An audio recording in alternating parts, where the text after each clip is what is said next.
Hola, ¿qué tal, youtuberos? Hoy hablaré de mitos y leyendas de los videojuegos. Bueno, primero hablaré del muy conocido mito de Tails Doll Sose del muñeco maldito.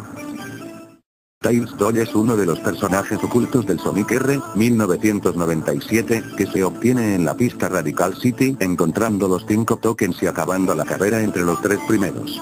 Este personaje nace de la mano del Dr. Robotnik, padre del Metal Sonic y del Metal Knuckles, entre otras creaciones, quien a la hora de replicar en forma de robot a Tails, optó por utilizar algodón, trapo e hilo. Tal vez su mirada perdida en el horizonte, sus visibles costuras o su aspecto inquietante hayan sido las razones para que se escribieran y contaran infinidad de historias trágicas en las que Tails Doll es protagonista de misteriosos. En la declaración que firmó la madre ante la policía aseguró que su hijo solía pasar demasiado tiempo jugando a la videoconsola, y que últimamente andaba obsesionado con desbloquear a un nuevo personaje o algo así. Según la autopsia se descubrió finalmente que el niño murió asfixiado por culpa de un ataque epiléptico, lo cual era raro puesto que no tenía ningún antecedente familiar con esa enfermedad. El día del funeral, la madre decidió regalar las pertenencias de su hijo entre los asistentes, algo común en los Estados Unidos, y le regaló la Sega Saturn al mejor amigo de su difunto hijo. Este encendió la consola y vio que traía dentro el juego Sonic R, y al empezar a jugar descubrió que lo último que había hecho su amigo antes de morir era desbloquear a Tails Doll. Esta historia fue publicada en un foro por alguien llamado Iron71 que aseguraba que era el mejor amigo del difunto. A partir de ahí el mito de Tails Doll se extendió como la pólvora por internet. De entre las miles de historias que tratan el tema de la maldición de este muñeco de peluche, ha seleccionado una que curiosamente traslada el inicio de la maldición a la década de los 80. En Estados Unidos durante la década de los 80 tuvieron lugar una serie de asesinatos que la policía nunca logró explicar. La matanza más brutal de todas sucedió en una casa donde murieron 5 personas de una forma inhumana y otras 2 resultaron gravemente heridas. En la pared se podían leer 2 letras escritas con sangre. Desde la policía interrogó a los supervivientes para intentar averiguar qué había sucedido. Uno de los heridos antes de morir aseguró que había sido atacado por un oso con ojos de fuego que estaba cubierto de sangre y que no paraba de saltar. El único superviviente sufrió alucinaciones y pesadillas. Los medios de comunicación dedicaron un amplio espacio dentro de sus telediarios a este asesino sanguinario, el cual incrementaba su popularidad matando y firmando las paredes con las letras TD, escritas con la sangre de sus víctimas. La gente de la ciudad dormía todas las noches atemorizada. Los asesinatos se sucedían y nadie lograba atrapar al autor de las matanzas.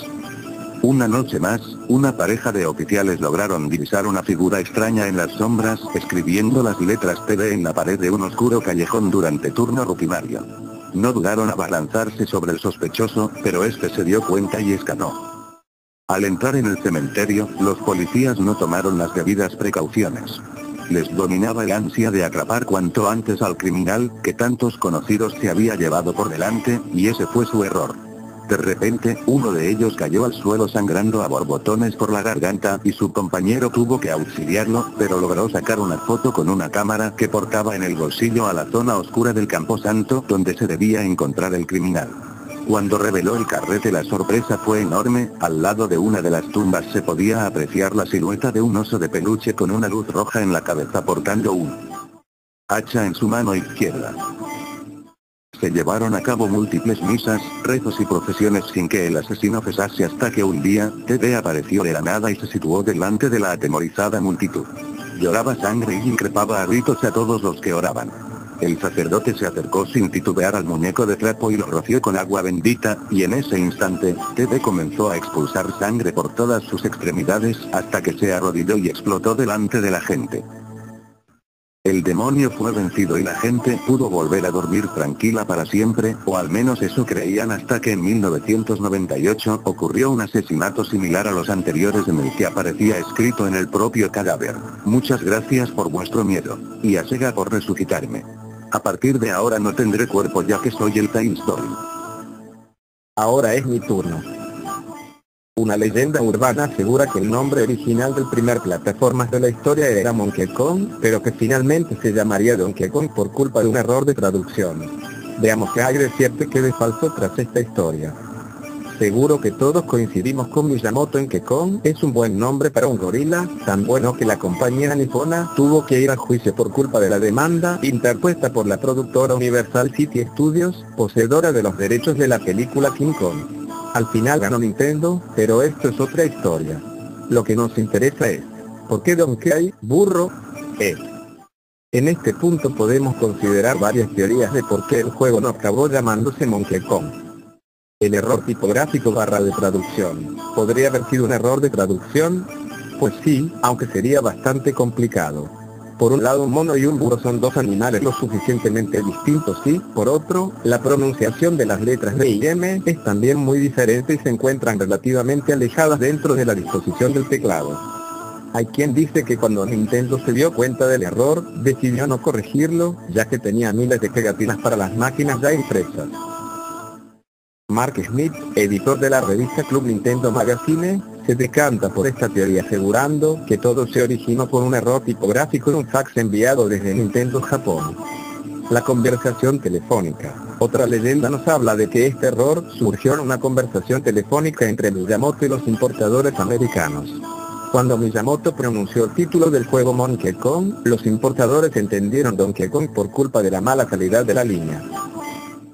El carácter del protagonista. Esta última historia nos cuenta que a la hora de bautizar al gorila protagonista, Miyamoto buscó un adjetivo que definiese el carácter del simio. Cogió un diccionario y buscó un sinónimo de estúpido, y allí encontró la palabra Donkey, burro. En realidad, no hay indicios de que el nombre Donkey Kong se deba a un fallo tipográfico en un fax, a una mala pronunciación o a un error de traducción. Shigeru Miyamoto, que sin duda sabe el nombre que escogió, afirmó en varias ocasiones que eligió la palabra burro para caracterizar la terquedad del personaje, y la palabra Kong para que todos pensásemos en un gorila. Bueno. Pronto la parte 2, chao XD.